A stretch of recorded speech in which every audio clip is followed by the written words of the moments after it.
រូបប៉ុនងើបឯងចាំបើឡើងហាត់ទី3ចាប់អាកឯងទាំងណោតហើយដឹងមិនអត់លឺទៅប៉ុណ្្នឹងមិនដែរចង់ឡើងហាត់ទី3ទៀតអត់បើចង់ឡើងទី3អត់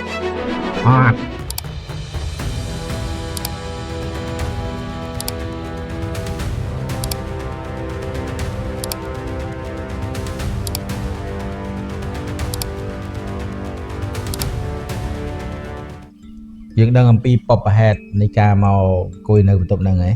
មានបបហេតុអីដែលយើងបានមកអង្គុយនៅបន្ទប់ហ្នឹងដោយសារយើងដាក់ពាក្យធ្វើគ្រូនៅនឹងជាប់នៅនឹងមែនអត់គឺថាហេតុអីបានយើងដាក់ពាក្យជាប់ដាក់ពាក្យនៅហ្នឹងមកពីស្រឡាញ់អញ្ចឹងបបហេតុខាងដើមគឺដោយសារតែស្រឡាញ់ពាក្យតែស្រឡាញ់មួយខ្មែរយើងថាម៉េចរៀនឆ្ងាញ់ស្រឡាញ់ស្អាតមែនទេទោះបីតែមេរៀងមាត់អាក្រក់បន្តិចក៏មិនចំបាញ់ហាដែរសំខាន់ខ្ញុំចង់ធ្វើគ្រូហ្នឹងមិនមែនដោយសារតែនេះមេចេះចោះណាមិនយ៉ាងបានគិតអញ្ចឹងទេអញ្ចឹងបបហេតុសំខាន់គឺយើងស្រឡាញ់អាជីពជាគ្រូបង្រៀនអ្នកខ្លះមកបរៀននឹងគ្រាន់តែជាការងារបដិអាសន្នអ្នកខ្លះទៀតស្រឡាញ់អញ្ចឹងហ្មងពីតូចគាត់ចូលចិត្តគ្រូហ្មងអ្នកខ្លះរកខ្លួនឯងអត់ទាន់ឃើញពីដើមមិនដឹងចង់នៅអីទេតែដល់ពេលមកបរៀនទៅមានអារម្មណ៍ថាតំណោហើយអញស្រឡាញ់ហើយអញអាជីពគ្រូហ្នឹងគាត់គ្រូអញ្ចឹងទៅមែនទេខ្ញុំពីដើមនឹងខ្ញុំចង់អីខ្ញុំចង់ធ្វើជាងម៉ាស៊ីនជាងមញ៉េបងជាងមញ៉េជាងម៉ាស៊ីនឡានម៉ាស៊ីនម៉ូតូក្រោយមកទៀតអត់បានធ្វើខ្ញុំធ្វើគ្រូជាប់រហូតដល់ឥឡូវហ្នឹងមក2005ដល់ឥឡូវនេះប្រហែលឆ្នាំហើយ21ឆ្នាំហើយ2005ចាប់ដើមបរៀនពួកយើងកើតណាគេកើត2005អូមុនអានោះមួយឆ្នាំទៀតខ្ញុំកើតគ្រូមុនហើយកើតមួយឆ្នាំណាមូលហេតុដែលខ្ញុំចូលចិត្តបរៀនដំបូងគឺបានវាយហ្នឹងហើយនេះបានវាយកូនសិស្សគ្រាន់តែឃើញសូត្រធាអីដឹងហើយកូនសិស្សខ្ញុំដែរអានឹងមិនបាច់វាយឲ្យឃើញតែភ្លើង7ខ្ញុំក៏ខ្លាចដែរពួកនោះនិយាយប្រវត្តិដើមបន្តិចតែកាយឬ slow វាអាស្រ័យទៅលើសម័យកាលដែរកាយប៉ុន្តែរបៀបកាយវាខុសរបៀបគ្នាខុសតាមសម័យពីមុនរបៀបកាយគ្រូពីមុនគឺវាយសិស្សទឹងទៅតែគ្រូកាយនៅសម័យឥឡូវកាយនៅកាយទៀតអត់កាយប៉ុន្តែពាក្យដែលថាកាយនៅទីនេះមិនមែនដូចកាយសម័យ20ឆ្នាំមុនដែលខ្ញុំបរៀននៅបងទេអញ្ចឹងសម័យមុនកាយរបៀបពួកខ្ញុំសម័យនោះគឺវាយសិស្សស្រីសិស្សប្រុសឈប់វាយសពុតតងសពុតតែសូថា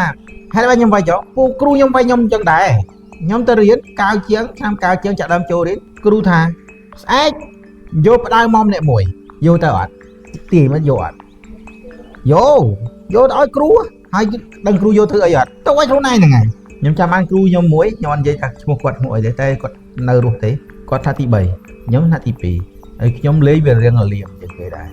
ប៉ុន្តែឲ្យធ្វើប្រធានថ្នាក់រហូតតែគាត់ថ្ងៃមួយគាត់ចង្អល់គាត់មិនស្គាល់ខ្ញុំទេគាត់ដឹងថាខ្ញុំថាទី2អញ្ចឹងគាត់ថាទៅទាំងអស់ពេលនោះគេមានចាប់ដើមមានស្គីនៅសាលាប៉ុន្តែមិនមែនស្គីស្លាយស្លាយ playground យើងដូចអញ្ចឹងទេគេធ្វើពីដែកដូចខ្ញុំឃើញនៅសាលាក្រុងនៅមានមួយអញ្ចឹងស្លាយហ្នឹងមានតែមួយទេតម្រង់ជួរគ្នាដណ្ដើមគ្នាប៉ុន្តែគ្មានអាចច្រើនជាងខ្ញុំទេព្រោះដូចខ្ញុំនិយាយប្រាប់តែខ្ញុំវារាំងត្បុលខ្លាចជាងគេដូចច្រៃក្រាញ់អញ្ចឹងជិះស្គីបានបើទៅបានជិះស្គីមិនមែនអង្គុយសដោកជើងដូចគេទេដាក់ក្បាលចំក្រោមគ្រូខ្ញុំហ្នឹងដែលខ្ញុំនិយាយមិញគាត់ឃើញថារូបប៉ុនងើបឯងចាំបើឡើងហាត់ទី3ចាប់អាកឯងទាំងណោតហើយដឹងមិនអត់លឺទៅប៉ុណ្្នឹងមិនដែរចង់ឡើងហាត់ទី3ទៀតអត់បើចង់ឡើងទី3អត់ខ្ញុំអត់ចង់ឡើងហាត់ទី3ទេប៉ុន្តែកាលទៅឡើងហើយចៃដនសាលាហ្នឹងហាត់ទី3មានតែគាត់នឹងអ្នកកាន់ទាំងព្រឹកទាំងនេះអញ្ចឹងកិច្ចទៅណាក៏មិនផុតពីគាត់ដែរចែកធ្វើម៉េចបើមិនឡើងហាត់ទី3បានឡើងហាត់ទី4អញ្ចឹងត្រូវឡើងហាត់ទី3មិនដឹងធ្វើម៉េចទេឡើងហាត់ទី3ហើយឡើងហាត់ទី3បានអារម្មណ៍នៅថាគ្រូអាចចាប់ការអាកទាំងណោតខ្លាចគ្រូនោះខ្លាចបើនៅចៃដនអីថ្ងៃចូលទៅគាត់ទៅវាយទៅអីទេអត់ទៅវាយខ្ញុំប៉ុន្តែវាយផ្សេងហើយណាបើបំពាត់នៅក្រៅបន្ទប់នោះគឺរង្គោសុទ្ធតែបំពាត់គាត់វាយសិស្សហើយដល់ពេលថ្ងៃប្រឡងប្រចាំខែខ្ញុំប្រឡងបានជាប់លេខ2អូគ្រូសើនេះមកគេរៀននៅចាប់ដើមខ្មើវិញហ่ะស្គាល់ចិត្តគ្រូហើយប៉ុន្តែស្គាល់ចិត្តគ្រូប៉ុន្តែក៏ត្រូវបំពាត់ដែរប៉ុន្តែត្រូវតិចជាងគេមិនសូវត្រូវនឹងអាសារៀនអត់ចេះទេដោយសារយើងរៀនទៅចេះធ្វើលំហាត់អីធ្វើចំណោទអីល្អតែបកែសិស្សបកែដាច់បាទអញ្ចឹងសម័យខ្ញុំនោះគឺអញ្ចឹងគូក៏បាយអញ្ចឹង ដល់ពេលខ្ញុំបរិញ្ញាសិស្សចាប់ដើម2005ខ្ញុំចាប់ដើមបរិញ្ញាសិស្សប៉ុន្តែបរិញ្ញាភាសាអង់គ្លេសហេតុអីមិនវិហានវ័យសិស្ស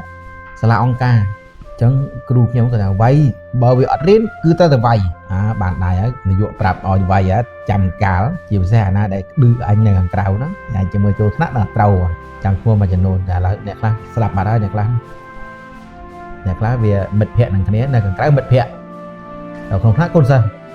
នៅខាងក្រៅថាហែងពេកចូលព្រានឯងមិនសូវវ័យអញខ្លាំងពេកហ៎មិត្តខ្ញុំវានៅតែស្ងាត់នៅភូមិមួយគ្នាវាថាអានៅក្នុងថ្នាក់មិនមិត្តភ័ក្តិឯងនៅក្នុងថ្នាក់សិស្សគ្រូនៅក្រៅមិត្តភ័ក្តិអញ្ចឹងអានឹងគឺកាយសម្បេបសម័យនោះតែចាប់ដល់សម័យយើងនៅកាយទៀតមែនអត់ព្រោះការអប់រំនេះទ្រាំតែមានក្បួនមែនអត់ហើយក្បួនហ្នឹងវាមានក្បួនត្រជាក់ក្បួនក្តៅប៉ុន្តែកាយឬក៏ក្បួនក្តៅដែលយើងត្រូវនិយាយត្រូវអនុវត្តហ្នឹងវាខុសពីសម័យដែលខ្ញុំនិយាយខាងដើមមិញនេះអត់មានឲ្យកូនសិស្សកាច់បំពាត់មកទៀតទេហើយក៏អត់មានត្រូវយកបំពាត់មកវាយទៀតដែរណាអត់ឲ្យកូនសិស្សកាច់ក៏មិនមែនមានន័យថាខ្លួនឯងតែកាច់ខ្លួនឯងទេណាយើងមានបំពាត់មាននេះយើងទុកប្រើចង្អុលទេប៉ុន្តែចុះកូនសិស្សមិនកូនអត់ធ្វើលំហាត់វាតូនទៅម៉ាក់ប៉ាគេបងអត់កើតទេបើបងចង់ឲ្យកូនបងចេះដែរបើបងចង់ឲ្យកូនខ្លួនឯងចេះបងជួយផងខ្ញុំដាក់លំហាត់ទៅហើយមកវិញនៅដែរបងឲ្យមើលអត់ធ្វើតាមខ្ញុំទេឥឡូវបងមានយោបល់មិនដែរម៉ែអើថាវៃទៅអ្នកគ្រូតែអញ្ចឹងអត់តែសាក់មើលវៃកើតអត់បានទេនៅតែវៃអត់បានអំពើហឹង្សាអត់បានចឹងរកវិធីសាស្ត្រមិនទៀតនៅក្នុងថ្នាក់កូនអត់ចេញលេងអត់អីម៉ោងនេះកូនអត់ចេញលេងបានទេកូនអត់ធ្វើលំហាត់អត់មែនតែភងផាំងវៃឲ្យចំណេញអត់ឥឡូវតែអត់ធ្វើលំហាត់អត់ធ្វើលំហាត់5ពាត់តាអត់ធ្វើលំហាត់5ពាត់តែកូនសិស្សនោះអត់ធ្វើហើយទៅវៃវា5ពាត់សួរតែវៃ5ពាត់ឬឲ្យចេះអត់នៅតែអត់ចេះដែរណាពាក្យមួយនៅស្លាមតីដឹងពាក្យស្លោគេនិយាយតែមិនអត់គេលេងគឺរៀនគឺលេងមិនមែនរៀនគឺរៀនលេងគឺលេងទេណាអញ្ចឹងវិធីសាស្ត្រនៃការកាយហ្នឹងយើងកាយបែបហ្នឹងគឺយើងមិនមែនតែ